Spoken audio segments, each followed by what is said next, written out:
Hola, hoy quiero hablarles de la mentira del control. Hace unos días pensaba mucho en cómo el ser controladora durante tantos años me impidió a mí hacer muchas cosas que en su momento tal vez hubieran sido divertidas o que tal vez hubiera sido bueno experimentar. No me arrepiento de nada, sin embargo, creo que en su momento el control ha hecho que yo no pueda vivir ciertas experiencias con libertad, con paz, con tranquilidad, sino siempre pensando en qué va a pasar de malo, en cómo me va a afectar esto. Y creo que también lo importante de la vida y parte de la vida es poder disfrutarla. Y cuando uno está controlando todo el tiempo, pues ese disfrute se vuelve imposible. Hoy quisiera hablarles de esta mentira del control, de entender que realmente no, no es una realidad, que es como pretender sostener el agua en nuestras manos y pues que se nos vaya chorreando porque efectivamente nuestros dedos no son herméticos. Y yo creo que muchas veces el control es como esa agua que se va por nuestros dedos y esa desesperación por no poder sostenerla. Creo que el control sobre todo nace de un miedo, esto es súper importante, de un miedo a ser lastimados, de un miedo a que todo se acabe, a que mi vida corra peligro. Y esto viene muy explicado como de esas heridas en nuestra infancia, en la cual, por ejemplo, hemos venido a veces de casas excesivamente caóticas, mucho conflicto, muchos altibajos, problemas, inestabilidad de todo tipo, emocional, financiera, y el control se vuelve como un mecanismo de defensa en el cual como el cerebro de ese niño chiquito dice como, ok, si es que yo logro saber qué va a pasar después, entonces voy a estar segura y voy a estar bien. Y quizás cuando estamos pequeños, yo creo que el control de alguna manera es efectivo porque el mundo en el que nos desenvolvemos realmente es como un mundo muy trazado. Vamos a la escuela, vamos, hacemos esto, hacemos el otro. Y ya cuando empezamos a ser más autónomos a partir de la adolescencia, la adultez, nos empezamos a dar cuenta cómo el control realmente puede afectarnos en nuestra vida y sobre todo en nuestros vínculos, porque no solamente queremos controlar cosas, sino eventualmente queremos controlar a personas, lo cual llega a ser bastante negativo y a generar relaciones de mucha dependencia. Como les decía hace un momento, el control nace del miedo, de estas situaciones en las cuales yo me sentí tan desprotegida, tan caotizada, que lo único que podía hacer en ese momento es como meterme en mi burbujita y tratar de hacer todo lo que estaba correcto en el momento para que nadie se enoje. Entonces, a veces tenemos estos niños que mejor no digo nada porque por ahí mi papi se enoja y se pelea con mi mami, entonces como muy sigilosos, muy cuidadosos y sobre todo muy reprimidos, porque de una u otra manera es como que esto se vuelve un tema en el cual yo no puedo expresarme ni puedo decir lo que siento porque no hay un lugar seguro que me pueda sostener. Entonces en la vida igual trato de controlar todo, las emociones de mi pareja, las emociones de mis hijos, cómo va mi trabajo, es que si es que esto no va a salir de tal o cual manera, pues entonces mejor ya no lo hago, entonces viene también el miedo al fracaso y todas estas cosas se van desarrollando justamente en esta trama de si es que no controlo las cosas, entonces estoy perdida. Y al final del día estamos como tratando de hacer un imposible, es como les decía al principio, querer sostener algo que es imposible de sostener, porque al final del día, si ustedes se dan cuenta, ni siquiera podemos controlar nuestro propio cuerpo. O sea, este cuerpito de carne y hueso al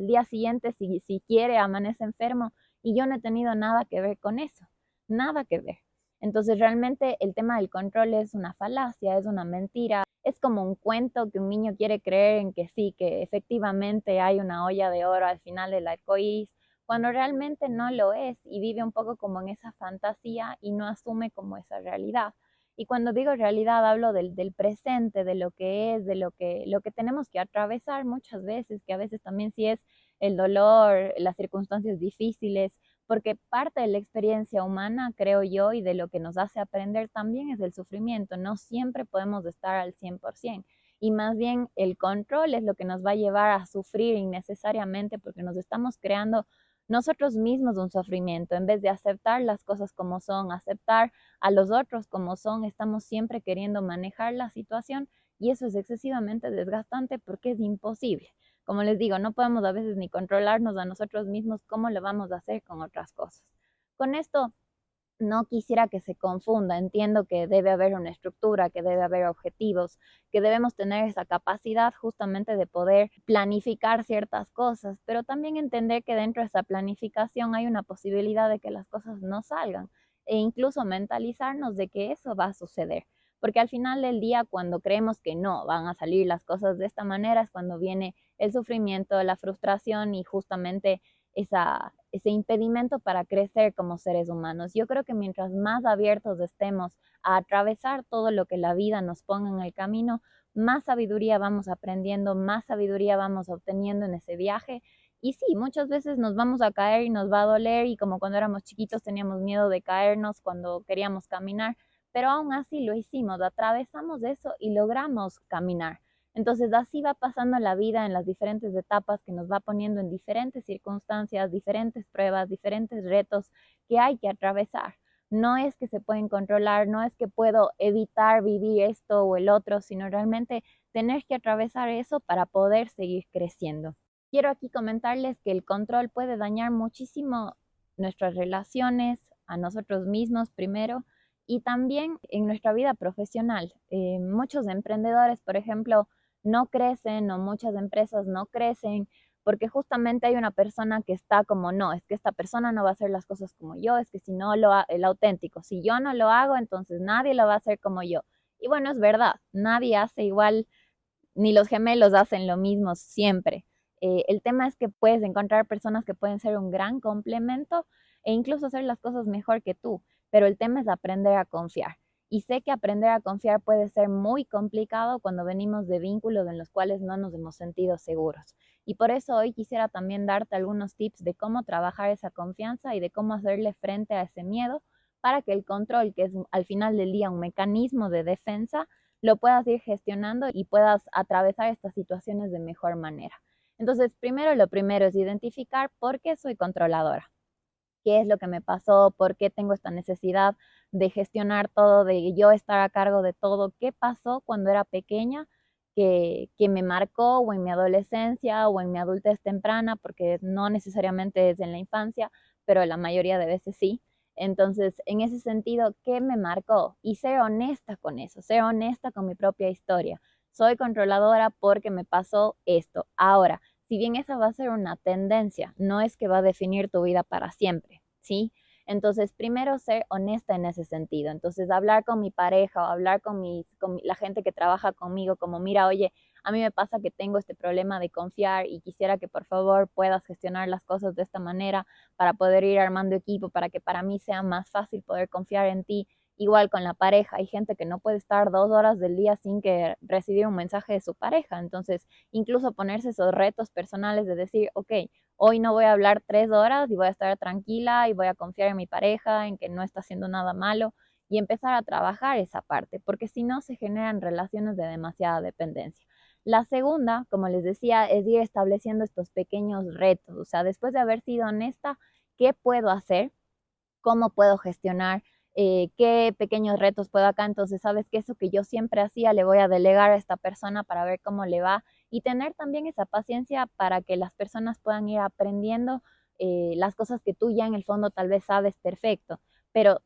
es un proceso, porque al principio cuando tú las hacías tampoco es que te salían perfectos. Entonces, normalizar ese camino de aprendizaje y de entender que sí, que tal vez en un inicio puede ser difícil soltar, pero que después te va a liberar muchísimo y te va a permitir crecer y expandirte justamente. Y a nivel personal igual, o sea, en dónde estoy tal vez poniendo esas trabas para yo crecer como ser humano. No es que no me voy a relacionar con X personas porque entonces esas personas van, bueno, relaciónate, intenta, ve qué pasa. Al final del día, si es que no te gusta o si no funcionó, siempre puedes volver a lo que estabas antes. Esa es otra cosa del control, que nos da mucho miedo, que pensamos que vamos a perder nuestra esencia, nuestra historia, y no, tenemos la posibilidad de explorar cosas nuevas y no perdernos en el camino. Entonces, de esas tres sugerencias serían importantes para empezar a hacer que el control baje y que realmente tenga su función, que sí creo que en la naturaleza humana está este tema de controlar, de querer gestionar, y creo que en cierta cantidad y en cierta medida está bien, tampoco es que podemos vivir sin nada de ello porque sería irnos en contra de nuestra propia naturaleza, pero la pregunta es si es que está en exceso, empezar a trabajar esto y entender que justamente estamos tratando de lograr un imposible. Al final del día, controlarlo todo no se puede y esa idea de que las cosas tienen que estar perfectas tampoco, porque la perfección puede simbolizar muchas cosas en la vida y no necesariamente lo que yo me planteo en mi cabeza. Entonces, estas expectativas que a veces tenemos que son demasiado altas también, más bien ir viendo las cosas que fueron positivas y sí, ir mejorando las que no, pero desde este lugar justamente desde el amor, desde el respeto y no desde el miedo, porque al final del día yo creo que el miedo lo único que hace es paralizarnos. Las personas hipercontroladoras se truncan en el camino, dejan de crecer y bueno, pues creo que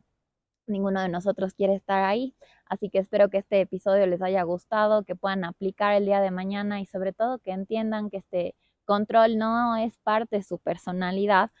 bueno, de alguna manera sí, pero que lo pueden cambiar, que es una tendencia, pero que es algo que también se trabaja en esa confianza en uno mismo y en esa confianza en los demás. Compártanlo con alguien que necesite escuchar esto y nos estamos viendo pronto.